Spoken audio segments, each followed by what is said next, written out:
Assalamualaikum warahmatullahi wabarakatuh. Sebelumnya, perkenalkan nama saya Muhammad Rizky Aulian, selaku moderator dari kelompok 3. Yang saya hormati Bapak Mukhtar Ali Setio Yudono STMT, selaku dosen pembimbing mata kuliah Organisasi dan Arsitektur Komputer di Universitas Nusa Putra. Kami di sini akan mempresentasikan tentang langkah-langkah utama dalam proses perakitan komputer secara detail, dimulai dari pemasangan motherboard hingga pengujian fungsi akhir. Yang pertama kali akan dijelaskan oleh pemateri pertama yang bernama Ahmad Rian Fauji. Dan selanjutnya pemateri kedua yang akan dijelaskan oleh Muhammad Pascal Saiful. Selanjutnya, pemateri ketiga oleh Muhammad Ilham. Selanjutnya, pemateri keempat oleh Pauji Hidayatul Imam. Selanjutnya, pemateri kelima oleh Yuli Nur Anggraini. Selanjutnya, pemateri keenam oleh Melani Melaluna. Selanjutnya, pemateri ketujuh oleh Gina Putri Lestari. Selanjutnya, pemateri kedelapan oleh Alivia Sandra. Kepada kawan-kawan, saya persilahkan. Yang pertama adalah motherboard. Motherboard merupakan komponen penting dalam komputer yang wajib ada agar komputer bisa berjalan dengan baik. Jika motherboard bermasalah, kinerja komputer tentu akan terganggu. Fungsi dari motherboard itu sendiri, yang pertama, mendistribusikan daya. Motherboard berfungsi sebagai perangkat listrik yang mendistribusikan daya ke semua komponen komputer, seperti CPU, RAM, dan GPU. Yang kedua, mengatur aliran data. Motherboard mengatur aliran data dan menyediakan jalur komunikasi antar komponen komputer. Yang ketiga, menghubungkan komponen. Motherboard menghubungkan semua komponen utama komputer, seperti CPU, RAM, kartu grafis, dan perangkat penyimpanan. Yang keempat, membantu booting. Motherboard membantu proses booting, yaitu saat komputer dihidupkan. Yang kelima, mengatur kerja periferal. Motherboard mengatur kerja perangkat periferal, seperti keyboard, mouse, modem, dan lainnya. Yang keenam, menyediakan slot ekspansi. Motherboard menyediakan slot ekspansi untuk menghubungkan perangkat tambahan seperti monitor, speaker, dan keyboard. Dan yang ketujuh adalah menyediakan soket CPU. Motherboard menyediakan soket CPU untuk terpasang dengan aman dan terhubung ke komponen lainnya. Untuk pemasangan motherboard itu sendiri, kita tentu harus mempunyai casing. Cara untuk memasangkan motherboard pada casing, motherboard dipasang ke casing dengan skrup dan dudukan atau stand off. Cara pemasangannya, yang pertama, tentukan posisi lubang untuk setiap dudukan plastik dan logam. Lubang untuk dudukan logam atau metal spacer ditandai dengan cincin pada tepi lubang. Yang kedua, pasang dudukan logam atau plastik pada tray casing sesuai dengan posisi setiap lubang dudukan yang sesuai pada motherboard. Yang ketiga, tempatkan motherboard pada tray casing sehingga kepala dudukan keluar dari lubang pada motherboard. Pasang skru pengunci pada setiap dudukan logam. Yang keempat, pasang bingkai port pada motherboard jika ada. Dan yang kelima, pasang tray casing yang sudah terpasang motherboard pada casing dan kunci dengan skru. Langkah selanjutnya adalah pemasangan CPU. CPU, Central Processing Unit atau unit pemrosesan pusat, adalah perangkat keras komputer yang berfungsi untuk menerima dan melaksanakan perintah data dari perangkat lunak. CPU sering disebut sebagai otak dari komputer karena bertanggung jawab untuk melakukan semua pekerjaan komputer. Apa saja bahan dan alat untuk pemasangan CPU? Yang pertama adalah CPU sesuai dengan motherboard. Lalu yang kedua, motherboard dengan soket yang kompatibel. Lalu ketiga, thermal paste jika tidak ada bawaan dari heatsink. Lalu keempat, heatsink atau CPU cooler atau sering disebut pendingin CPU. 5. Obeng jika diperlukan untuk pendingin. Lalu, memasuki langkah-langkah memasang CPU adalah 1. Persiapan. Matikan listrik dan cabut semua kabel jika motherboard sudah terpasang di casing. Gunakan gelang antistatis atau pastikan tubuh Anda tidak bermuatan listrik statis, misalnya dengan menyentuh logam. Kedua, temukan soket CPU pada motherboard. Pastikan soket di motherboard sesuai dengan tipe CPU, misalnya LGA untuk Intel atau AM4 atau AM5 untuk AMD. Ketiga, buka tuas pengunci soket. Pada soket Intel, angkat tuas pengunci. Pada AMD, putar pengunci sesuai instruksi, biasanya berbentuk tuas atau mekanisme buka tutup. Langkah keempat, pasang CPU dengan benar. Perhatikan tanda segitiga kecil di salah satu sudut CPU dan sesuaikan dengan segitiga di soket motherboard. Tempatkan CPU dengan hati-hati dan sejajar. Jangan ditekan terlalu keras.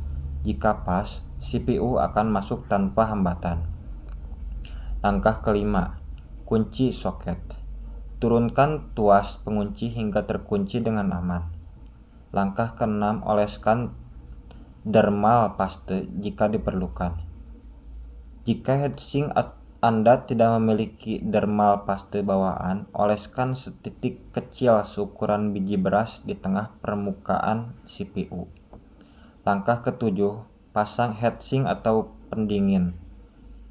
Intel, pasang heatsink dan tekan keempat penjepit di sekeliling soket hingga terkunci.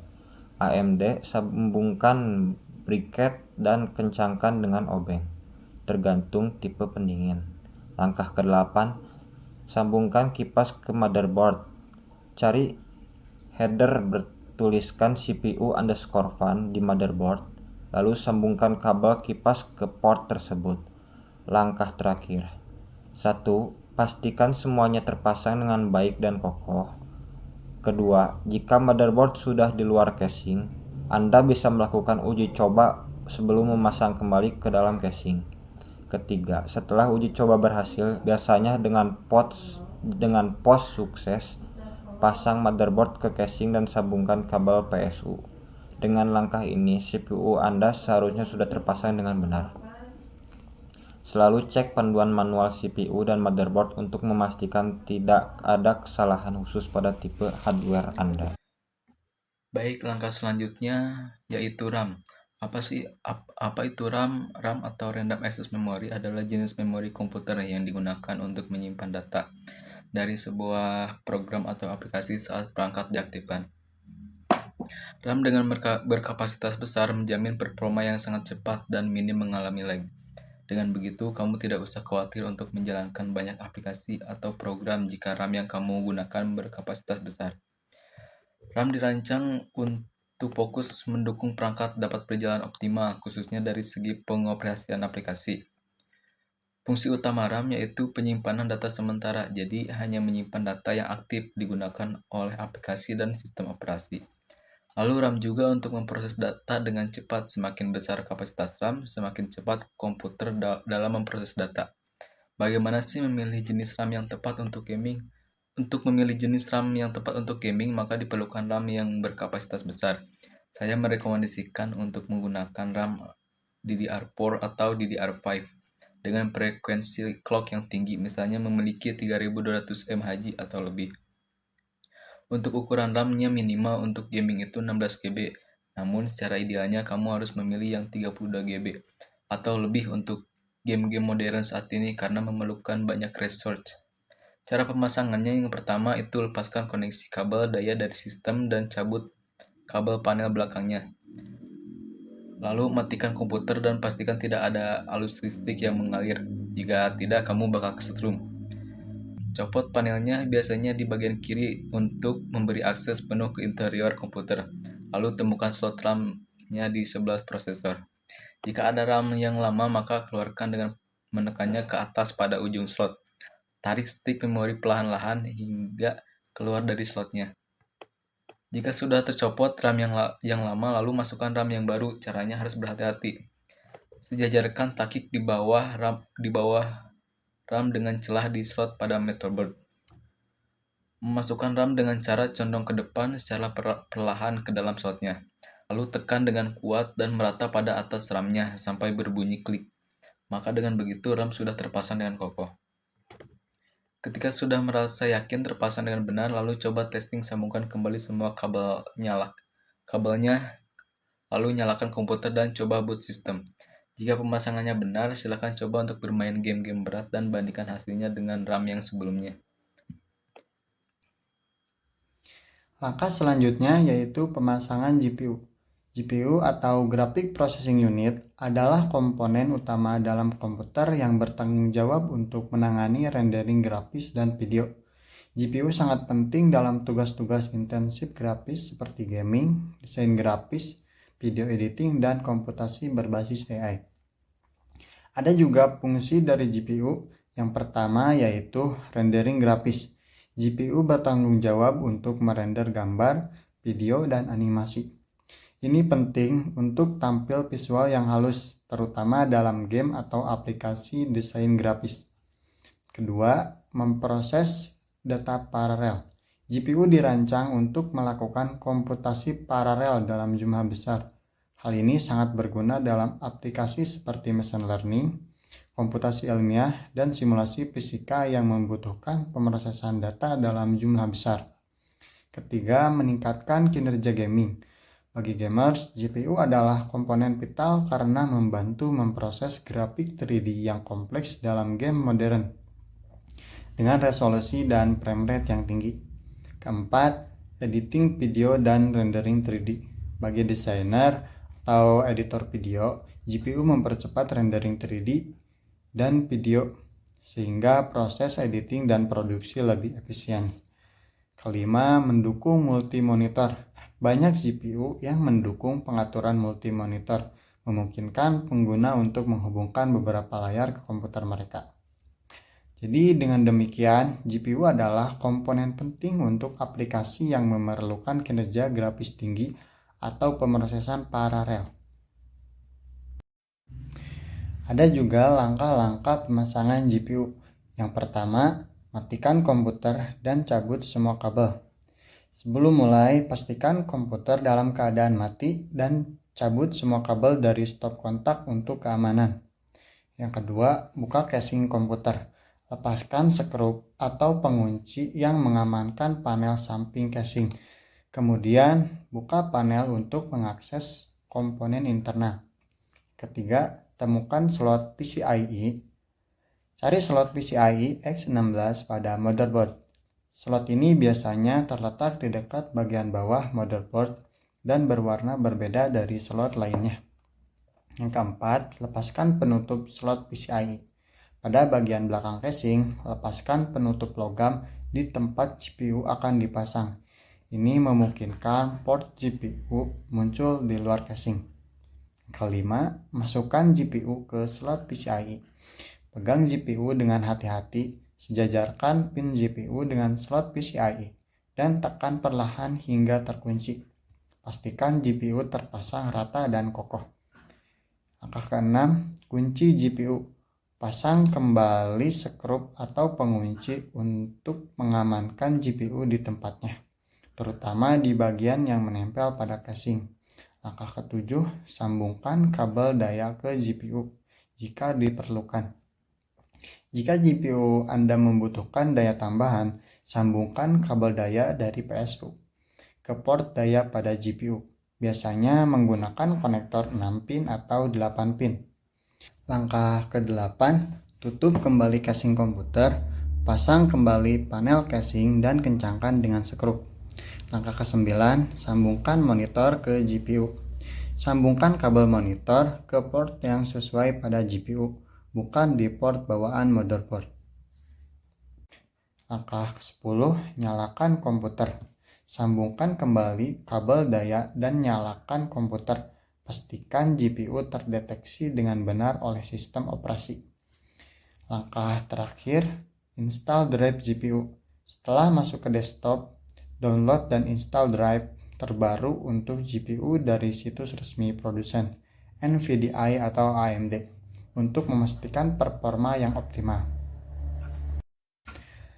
Dan jika menggunakan GPU untuk gaming atau rendering, Anda bisa melakukan pengaturan tambahan pada software pendukung seperti NVIDIA GeForce Experience atau AMD Radeon Software. Selanjutnya, saya akan menjelaskan tentang SSD dan hard disk. SSD atau Solid State Drive dan HDD atau Hard Disk Drive adalah perangkat penyimpanan data yang berbeda dalam cara kerja, kecepatan, dan biaya. Cara kerja SSD menggunakan flash memory atau chip untuk menyimpan data, sedangkan cara kerja hard disk menggunakan piringan cakram magnetik. Kecepatan dari SSD lebih cepat karena tidak memiliki komponen yang bergerak sehingga data diproses tanpa jeda. Biaya dari hard disk lebih murah daripada SSD. Kapasitas SSD memiliki kapasitas yang lebih kecil daripada hard disk. Pengaruh lingkungan, hard disk lebih rentan terhadap kesalahan dan kegagalan mekanis karena kondisi lingkungan seperti panas, dingin, goncangan, dan getaran. Penggunaan hard disk lebih cocok untuk data yang tidak sering diakses seperti file atau dokumen cadangan. Perbedaan lain dari SSD dan hard disk yaitu SSD tidak terpengaruh oleh fragmentasi data, sedangkan hard disk performanya akan menurun ketika data terfragmentasi. SSD tidak memerlukan daya untuk menyimpan data, sedangkan hard disk membutuhkan daya untuk menulis dan membaca data. SSD tidak terpengaruh oleh batasan ukuran dan bentuk dari hard drive, sedangkan hard disk piringannya berbentuk lingkaran. Manfaat dari SSD antara lain yang pertama, menghemat waktu muat saat bermain game, yang kedua, meningkatkan responsivitas sistem, yang ketiga, permainan game lebih lancar, yang keempat, lebih tahan tetesan, goncangan, dan getaran, yang kelima, data tidak mudah hilang. Manfaat dari hard disk antara lain yang pertama, menyimpan data, file, dan dokumen virtual seperti dokumen, PDF, MP3, dan lain-lain. Yang kedua, mempercepat akses kerja dibandingkan dengan flash disk. Yang ketiga, menyimpan ratusan hingga ribuan file dengan berbagai format. Yang keempat, menyimpan database yang membantu program atau aplikasi berjalan dengan lain.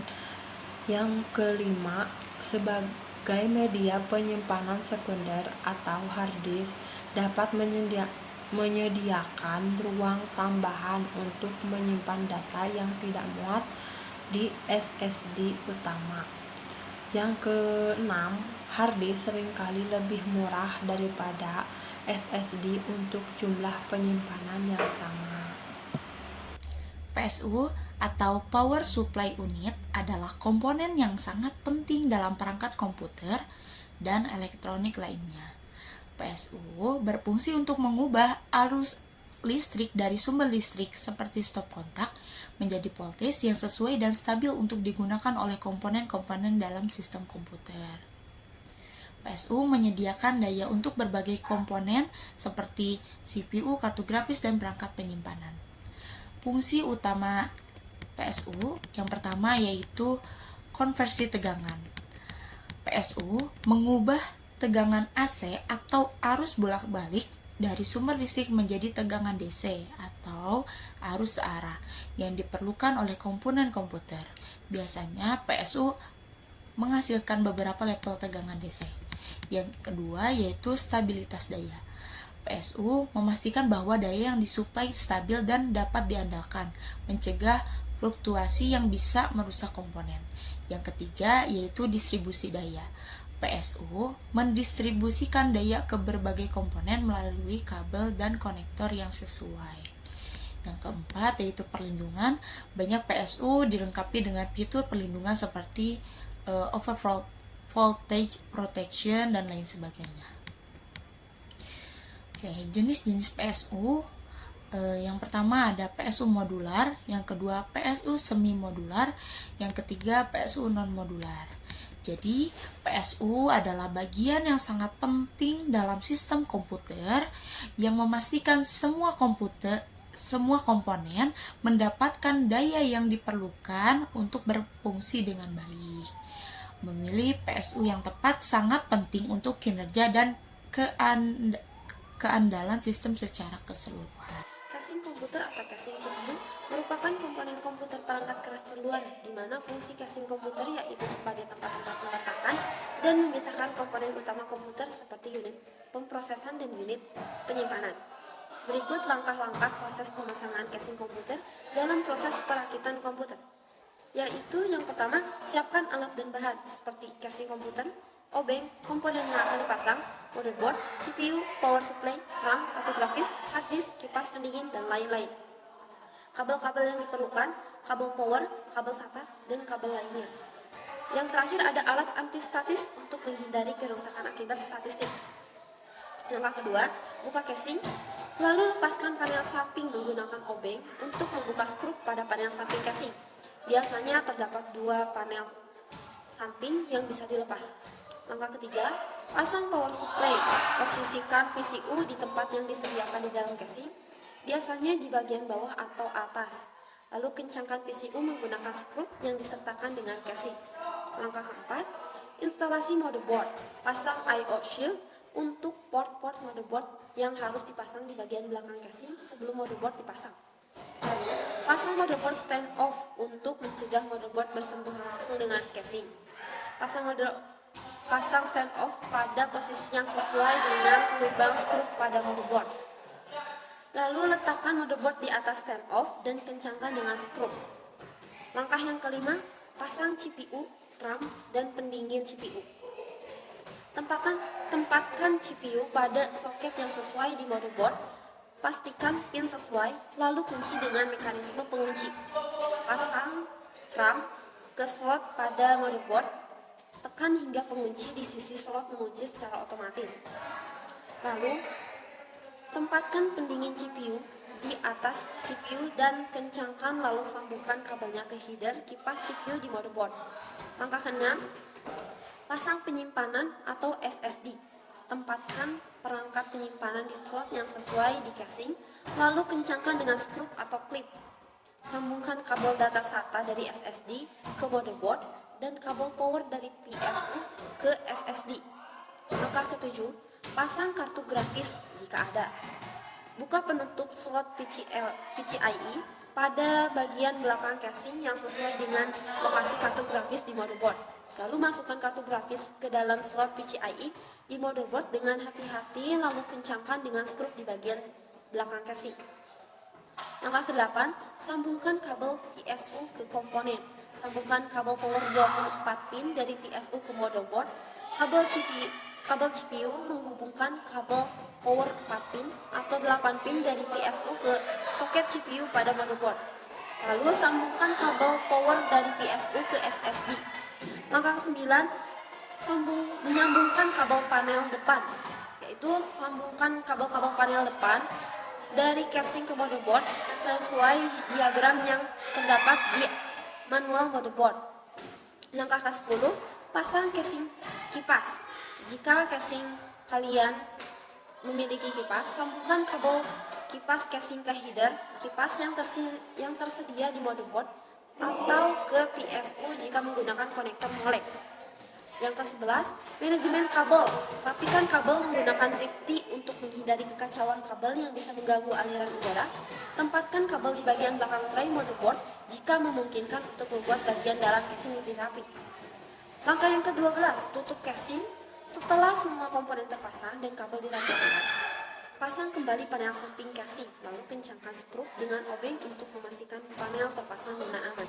Langkah ke-13, uji coba sistem. Sambungkan komputer ke monitor dan sumber listrik. Lalu nyalakan sistem dengan menekan tombol power dan memastikan semua kipas berputar dan sistem booting dengan benar ke BIOS atau sistem informasi.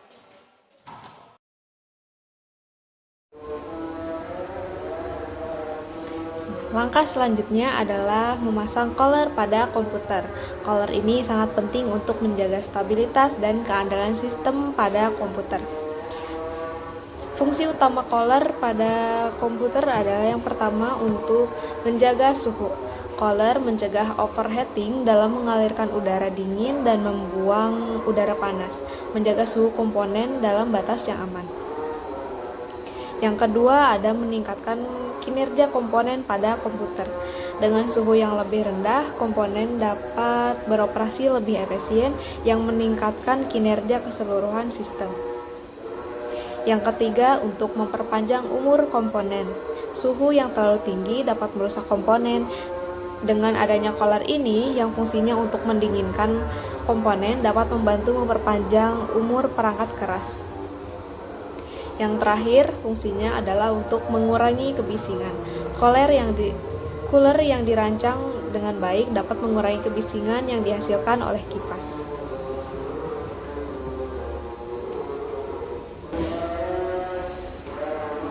Cara pemasangan cooler.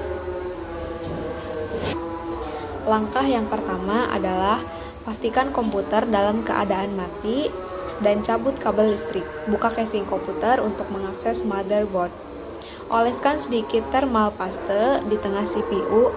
Ini membantu konduksi panas yang lebih baik. Tempatkan cooler di atas CPU. Pastikan penempatan sesuai dengan soket yang ada. Tekan perlahan untuk memastikan kontak yang baik. Selanjutnya, kunci cooler. Gunakan klip atau kunci atau pengunci yang disediakan untuk mengamankan cooler di tempatnya. Pastikan semua pengunci terpasang dengan baik. Selanjutnya, hubungkan cooler ke header fan di motherboard. Dan yang terakhir adalah periksa pemasangan. Pastikan semua komponen terpasang dengan baik sebelum nutup casing. Lalu setelah semua terpasang, sambungkan kembali kabel listrik dan nyalakan komputer untuk memastikan cooler berfungsi dengan baik. Baik, sekian dari kami. Mohon maaf bila ada kesalahan ataupun kekurangan, karena kami masih dalam tahap pembelajaran. Terima kasih atas perhatiannya. Wassalamualaikum warahmatullahi wabarakatuh.